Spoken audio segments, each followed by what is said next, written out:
Si Abdurrahman Bajil Haban ini punya istri cerewet banget. Ustaz Johnson.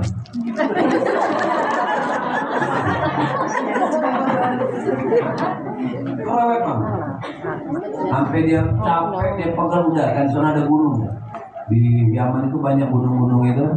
Dan saya mau menyendiri saja, mau keluar di gunung.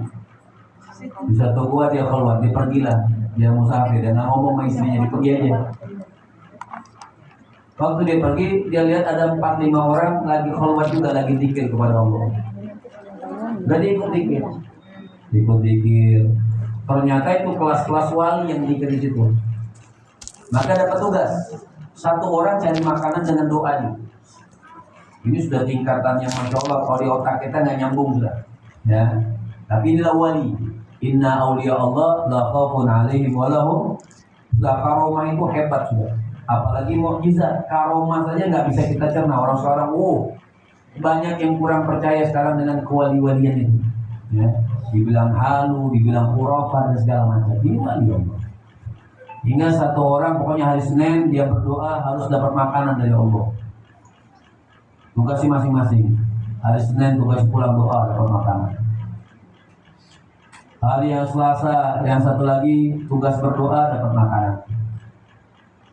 Hari ketiga karena depan saya makanan jadi ingatnya saya jadi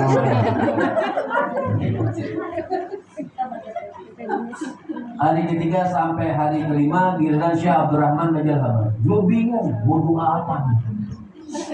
Ketar-ketir juga dia mau doa apa nih dia nih. Ya. Hingga dia doa, ya Allah aku berdoa seperti hamba-hambamu yang soleh ini berdoa. Aku nggak tahu doa mereka ini apa, aku nggak paham. Yang penting aku minta seperti apa yang mereka minta, apa yang mereka wasilahkan. Wah, bingung teman-temannya Syekh Abdurrahman Bajil Haban. Kenapa? Makanan dari Syekh Abdurrahman Bajil Haban lebih enak, lebih mewah, walaupun ikannya cuma satu.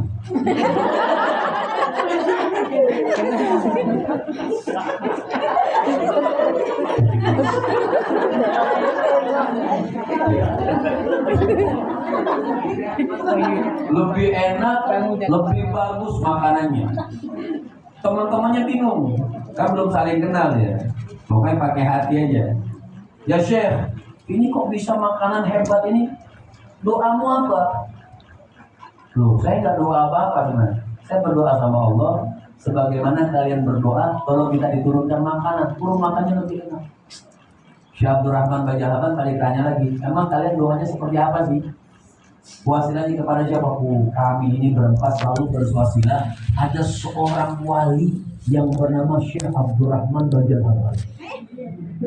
Dia bingung, itu dirinya. Dia bingung aja. Kok bisa dibilang? Kami dapat kabar, ilham dari Allah. Syekh Abdurrahman Bajil Haban naik derajat kewaliannya karena dia sabar sama istrinya.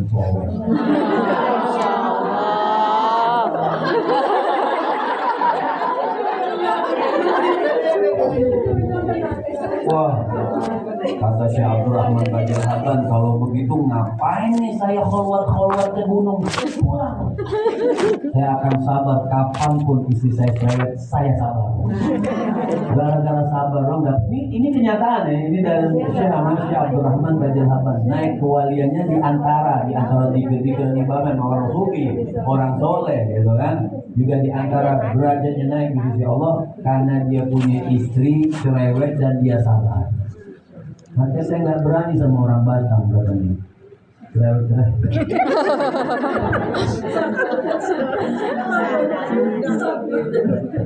Ya, bodo amat.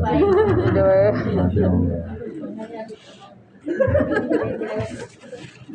Jadi latas habannya kadzaba, maka tidak boleh atau tidak dianjurkan orang berteman akrab kepada orang yang bohong. Dan yang ketiga apa beliau mengatakan latas habannya bakhil. Iya, makanya satu kan. Latas habanal bakhil, tidak boleh atau tidak dianjurkan berteman akrab kepada orang yang punya sifat pelit, medit. Ya. Masya Allah, makasih Bu Herna tadi sepatunya. Karena kalau setiap datang ada yang ini, ada yang ini, carikan Bu Herna yang lain. Jadi lantas habanal bakhil, tidak boleh berteman akrab kepada orang yang punya sifat pelit. Itu tidak disukai sama Allah, tidak disukai sama Allah. Bahkan dalam hadis dikatakan al-bakhil ba'idun minan nas, qaribun minan nar, wa ba'idun minal jannah. Bakhil, orang yang punya sifat pelit itu dia jauh, orang manusia nggak senang sama dia. Kalian coba, jangan duduk sama dia pelit, jangan duduk sama dia pelit. Jadi ba'idun minan nas, orang yang punya sifat pelit itu orang nggak suka. Bukan hanya dia tidak suka, ba'idun gharibun minan nar, neraka yang suka sama dia, dekat dengan api neraka. Wa ba'idun minal jannah, jauh daripada surga. Kebalikannya sakhi, orang yang rahim, orang yang baik, orang yang dermawan, itu sampai dikatakan oleh Nabi, gharibun minan nas, gharibun minallah, ba'idun minan nar. Ya, dikatakan orang yang sakhi, orang yang dermawan, manusia senang sama dia, banyak temannya, dan dijauhkan daripada neraka dan didekatkan dengan surga. Itu orang yang sakhi, orang yang dermawan. Orang dermawan itu tidak harus juga dengan uang, berkata baik, berkata jujur, mau menolong, mau kerjasama, mau saling menasehati, itu namanya dermawan. Jadi tidak harus juga dengan uang. Tapi orang yang kaya dermawan cuma dengan senyum, namanya pelit. Dan yang keempat, apa kata Sayyidina Imam Muhammad al-Baqir? Dia mengatakan la tashabanna ahmaq. Ya, jangan berteman akrab kepada orang dungu, jahil. Jangan berteman akrab kepada orang dungu atau jahil. Nah, jahil di sini kadang-kadang sok pinter. Silakan, yang banyak keluar. Nanti dari itu yang banyak. Lantas habanal ahmak, jangan berteman akrab kepada orang yang punya sifat ahmak. Ahmak, ya jahil, dungu, sombong, itu termasuk. Kadang-kadang bukan jahil juga orang yang berilmu, tapi salah tidak mau mengakui kesalahannya, itu juga ahmak. Atau jahil murakab, bodohnya itu udah bertingkat-tingkat, itu namanya jahil murakab. Jadi tidak dianjurkan kita oleh Sayyidina Imam Muhammad al-Baqir duduk akrab dengan mereka. Kenapa? Itu bisa menular. Dan yang terakhir, kata Sayyidina Imam Muhammad al-Baqir, beliau mengatakan la tashabanna qati'ar rahmi. Intinya itu, walaupun mereka fasik, walaupun mereka pendusta, walaupun mereka ahmak, walaupun mereka pelit, boleh nggak kita memutuskan silaturahmi? Tidak boleh.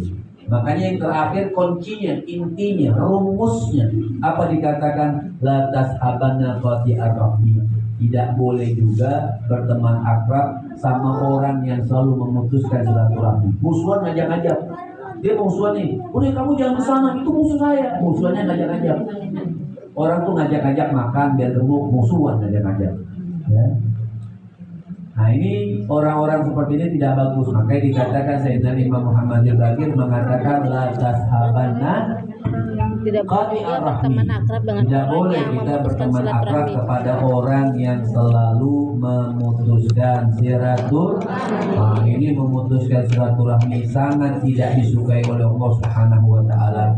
Sangat tidak disukai oleh baginda Nabi besar Muhammad. Sangat tidak disukai oleh orang-orang soleh, orang-orang yang dekat kepada Allah Subhanahu wa taala. Intinya di majelis yang mulia, di majelis yang memang majelis tersebut Masya Allah selalu kita mendengarkan ayat-ayat Allah Subhanahu wa ta'ala, selalu kita memandangkan akhlak Nabi, tapi terkadang kita jauh daripada akhlak Rasul. Itu salah. Majelis, kita keluar dari majelis butuh amal. Ada orang-orang yang mengatakan, oh itu kan nabi, wajar saja suci, wajar saja hebat, wajar saja amanah, wajar saja selalu menyambung silaturahmi. Itu kan nabi. Nah ini orang-orang yang bilang itu kan nabi, mereka mau masuk surga tapi tidak mau beramal, nggak mau repot. Oh itu kan nabi, kalau saya kan banyak kesalahannya. Itu kan manusia memang banyak salah. Maka kembali kepada ayat. Apa kata Allah Subhanahu wa taala? Wa ma arsalna min rasulin illa liyuta. Kita ini tidak diutus. Allah itu bilang apa? Tidak aku utus seorang nabi. Tidak aku utus seorang utusan. Bukan hanya kita di majelis itu pandai kita kumandangkan sejarahnya saja, pandai mendengar. Tapi tidak pandai mengamalkan, itu salah.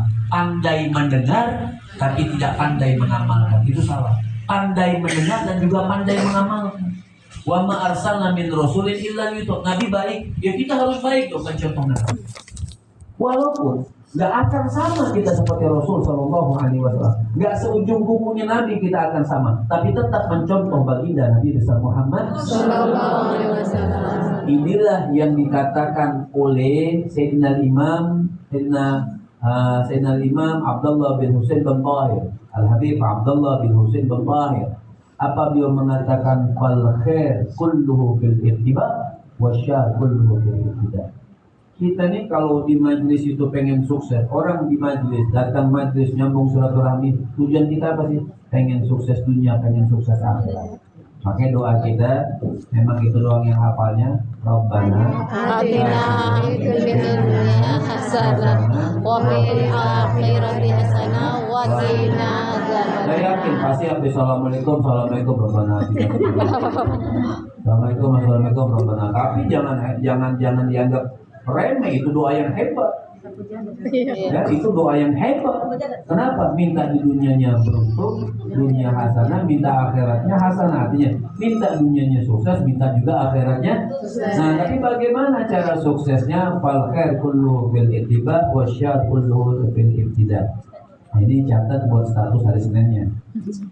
Ya. Apa kata Sayyidina Imam Al-Habib Abdullah bin Husain bin Tahir? Beliau mengatakan orang itu kalau pengen sukses dunia dan akhirat, maka ittiba li sayyidina Muhammad.